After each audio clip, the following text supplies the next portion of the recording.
Hello, everybody, and welcome back to the channel. Today I'm joined by the creative director from Steamforged Games, Matt, and he's going to be sitting down and talking all about the new Warmachine starter box set. So it's great to have you with us once again, Matt. Thanks for having me. Yeah, I've been looking forward to this all weekend. I'm sure you have. Who wouldn't? Who wouldn't indeed?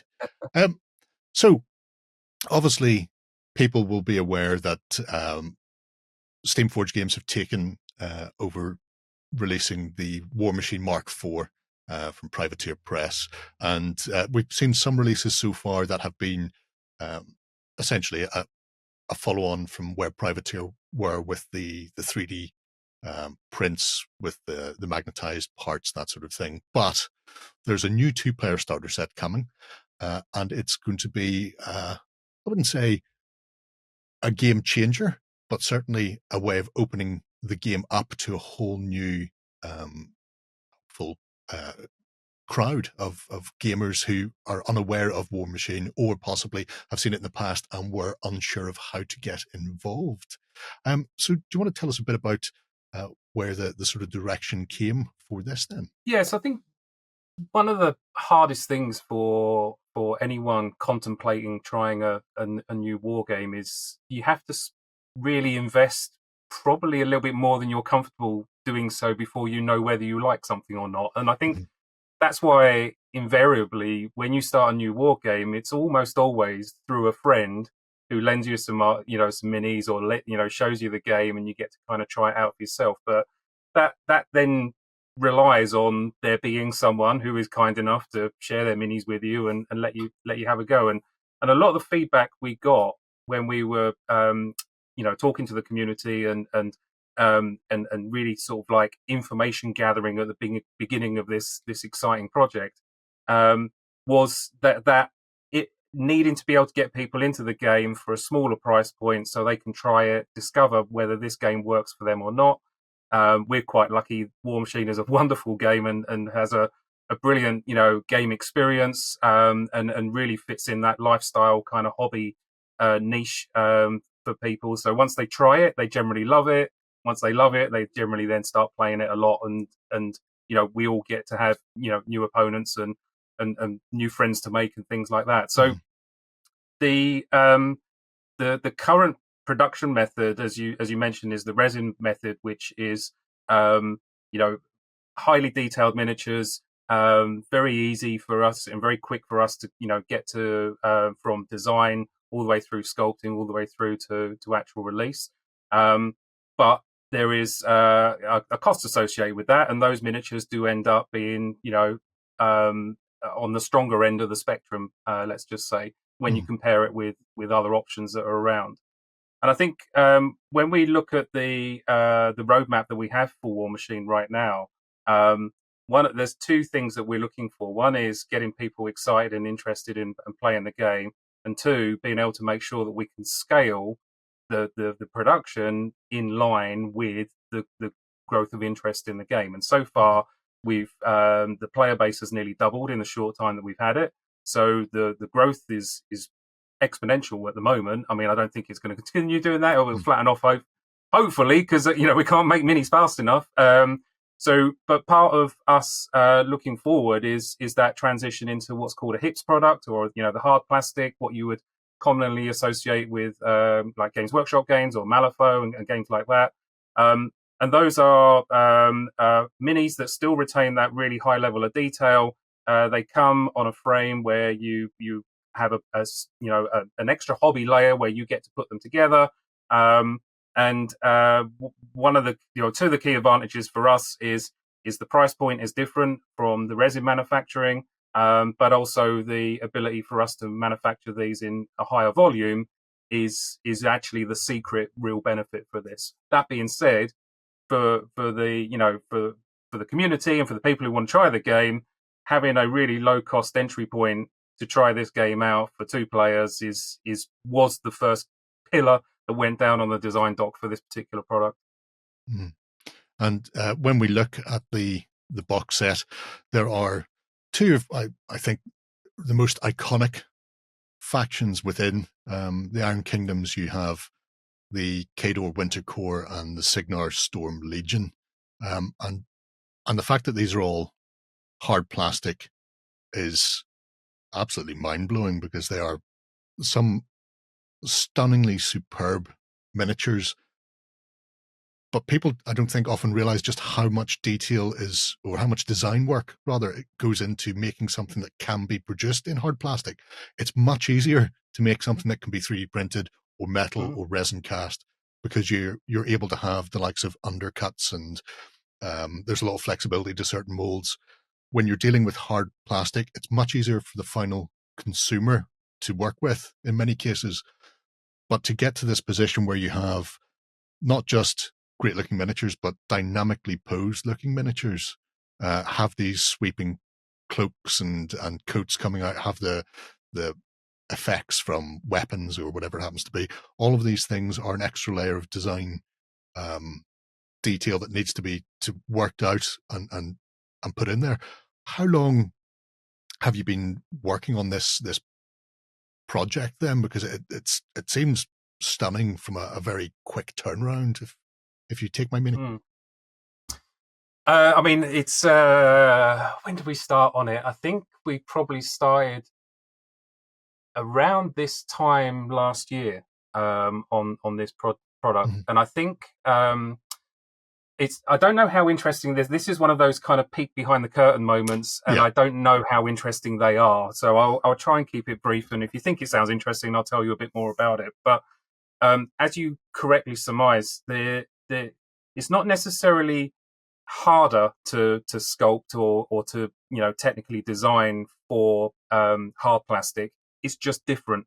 And I think each of the different materials that miniatures that can come in have their own special set of requirements and their own unique properties that you can take advantage of. So, for example, if you're sculpting for a 3D print, you could actually do an awful lot of things that are actually, frankly, impossible to do with a traditional mold, whether it's a vulcanized rubber mold or a hard metal mold. And that's, you can actually print things inside of things and have lots of like hollow spaces and things like that. Similarly for hard plastic, because of the way that the plastic is released from the mold, you need to be mindful of what's called a drafting angle, and those do pose significant challenges depending on where the detail is in the particular piece of concept art. So we've spent a huge amount of time. I actually spent 2 or 3 weeks over in China at the factory, working to quite a low level of detail with their engineers to really fully understand the constraints and the restrictions, but also the things that we could take advantage of. Things like material thickness and strength, the ability for us to do, if we approach it in a certain way, we can have flowing capes. If we approach it in a different way, then we're a lot less, free and easy with that. So there was a lot of back and to. Matt Wilson and I and Russ Charles, our lead sculptor, spent an awful lot of time going backwards and forwards on making sure that these models retained that core identity. And when you look at certainly someone like Kane and the Black 13th, they are incredibly important characters in the world of Iron Kingdoms. And a lot of players will recognize them and have a particular affinity for them. So it was vital that we made them, deliver on that character part of the personality, but then also really push the envelope so that these are fantastic plastic kits that go together pretty easily. We tried to keep the number of pieces down to a sensible point. And in actual fact, nerdily, we kind of did our market research. We looked at our competitors and we worked out an average number of pieces for a model, depending on the type of model it is. And we made sure that we didn't exceed those numbers. So this kit is no more or less complicated than any other kit that you would buy on the market right now. Ostensibly, Games Workshop is the easiest benchmark to look at. So, if you're used to putting together GW kits, this kit should feel very natural and easy to you as well. And to be completely fair, Games Workshop make some stunning plastic kits, and by the power of reverse engineering and an analysis and observation, we are able to stand on the shoulder of giants and learn an awful lot of lessons from them and how they put their kits together. and a lot of that research has gone into the kits that you see before you right now. Yeah, it's a stunning set of figures. Talking a bit then about the likes of Signar's Storm Legion, one of the noticeable things is everybody is named. Everybody, it's not a generic set of gun mages or whoever it happens to be. We've got a very strong theme within both factions in the box. What sort of way did you go about designing the rules, not the rules per se, but the set of figures that were going to go in the box to give an idea of how the Signar play, for example? Well, I think because we knew that this was going to be a 2-player set, and we envisaged that 2 friends would chip $50 in each and grab this set, and they would then want and deserve a good first experience that gives them a taste of the depths of the gameplay that are available in Warmachine, the full game. But what we also wanted to make sure was that they had 2 different play styles. And as you kind of alluded to earlier, that red versus blue is a really, strong trope, and Signar with their kind of ranged and Khador with their general tankiness and inexorable advancing. It felt like a really nice, kind of match in terms of the different play styles. But because we wanted to make sure that the experience was felt fairly even, we have used what we call a cadre. And a cadre is around about 30 points. In game terms, it's a warcaster, it's a character warjack, a character solo, and a character unit. And they have been designed to be able to play for multiple army types. Mm-hmm. So it's ever so slightly confusing to kind of explain verbally. But if you take Signar, for example, Signar has the Storm Legion. That's the current army list that's available for Signar. But very soon, early next year, we will have another alternative army list called the Gravediggers. They are both Signar lists, but they are separate from each other. And they have distinct play styles from each other. But a cadre is able to play for either of those options. So for a starting point, it's a wonderful starting point because you play this, you get into it, you go, I love the look of that.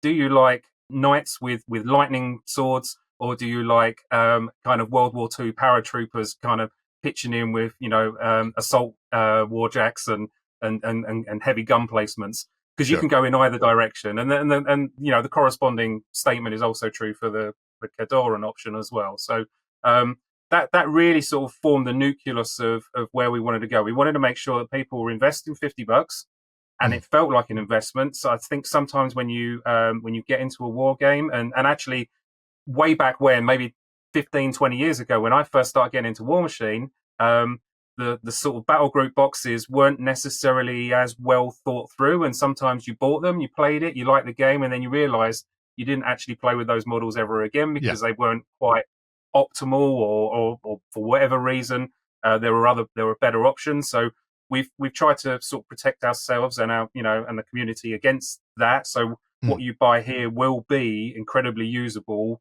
throughout your career playing with Khador or with Signar, and when we go on to do other sets of a similar nature, we see these as a really perfect kind of starting point for someone getting into the game or getting into a new faction. And you were saying about the points value there, about 30 points, which is it's listed as like a recon force in the army builder. That would be your sort of your introductory, your small, quick skirmish games to learn the rules and to get playing.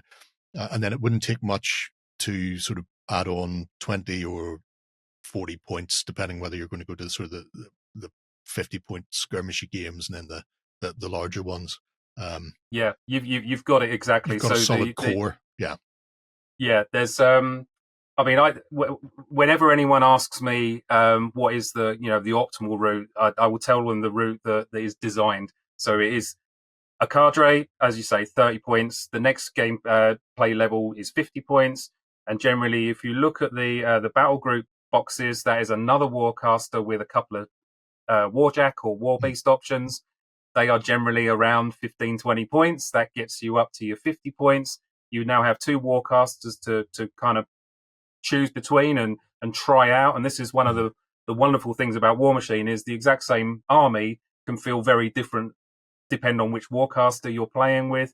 So just having those two boxes gives you a huge array of options for you to then look at a core army set. Because by my logic is if you've got a cadre and you've got a battle group and you want more, well then a core army set, another $100, and suddenly you've got enough to play all the way up to 7,500 points, loads of options, and then you're off and running, and you can go and play in casual events or go and play in competitive events. You've got something that really is, a good foundation for your collection. Sounds absolutely fantastic. We don't want to spend all our time talking about Cygnar, though, because I know there's going to be an awful lot of people wanting to see more of Khador. And this is a spectacular set of figures, but also really shows off the style of the new plastics. And this figure in itself, I was looking at this a couple of weeks ago on our Weekender chat show, and I was blown away by the look of it. But also, I was wondering, how modular are these? Are they one type of figure, and that's it builds just solely that, or is there any sort of flexibility within the build themselves?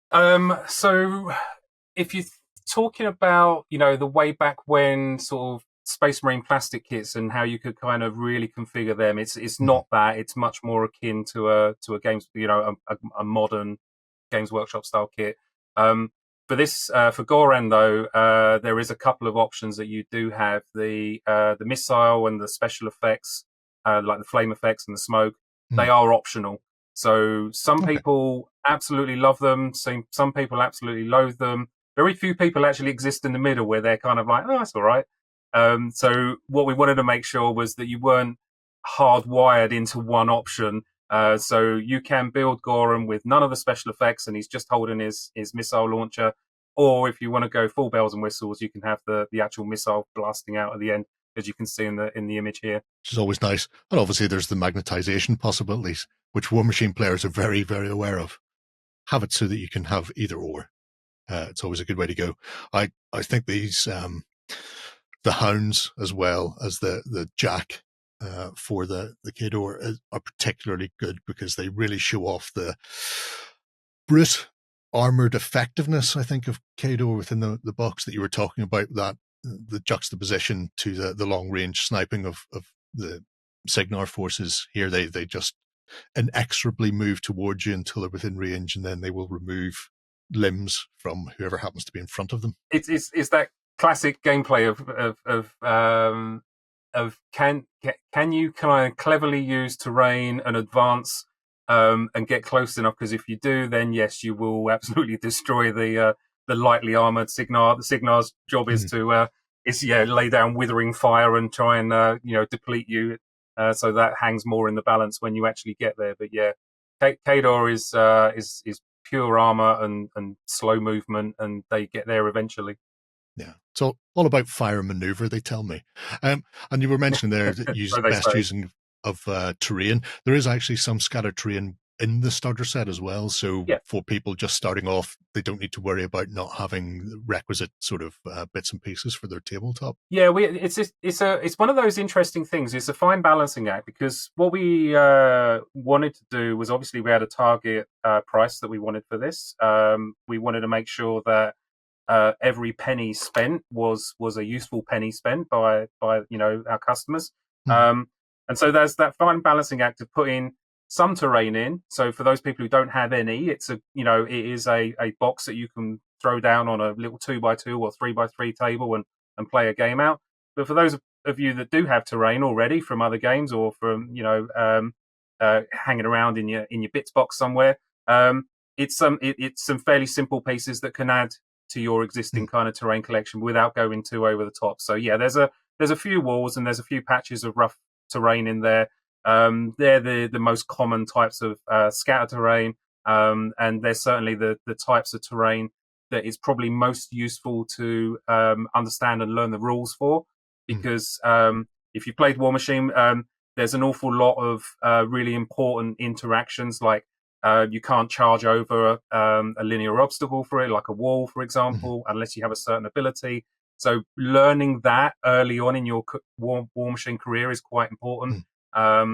So yeah, they were the common pieces of terrain. Added a few bits to them, and hopefully they should give people enough to kind of get you going and try your first game out. Fantastic stuff. If people want to keep tabs on what's coming out for Warmachine from Steamforged, where's the best place to do it? Is it the Steamforged website, or are you building something else? I think if you want absolute current up to the minute stuff, it'll be our Discord channel. Most of our team live on Discord, not extensively or all the time, but you would definitely get to sort of bump into a whole bunch of us. Generally go on Discord at least once a day and hang out. But if you want more kind of shiny, lots of cool pictures, sort of carefully edited and crafted, wonderful messages of exciting things, then yeah, the website is absolutely the best place to go to in that regard. There you go, folks. We'll pop links to both of those below, and we'll also pop a link down to where you can get the app, because all of the rules and all of the army building is all done completely for free on the app. I think is there still a subscription version if people want to start saving lists and the like? Yes. So we wanted to make sure that the ability to play the Warmachine was absolutely free, and was going to be that way as far as the app was going.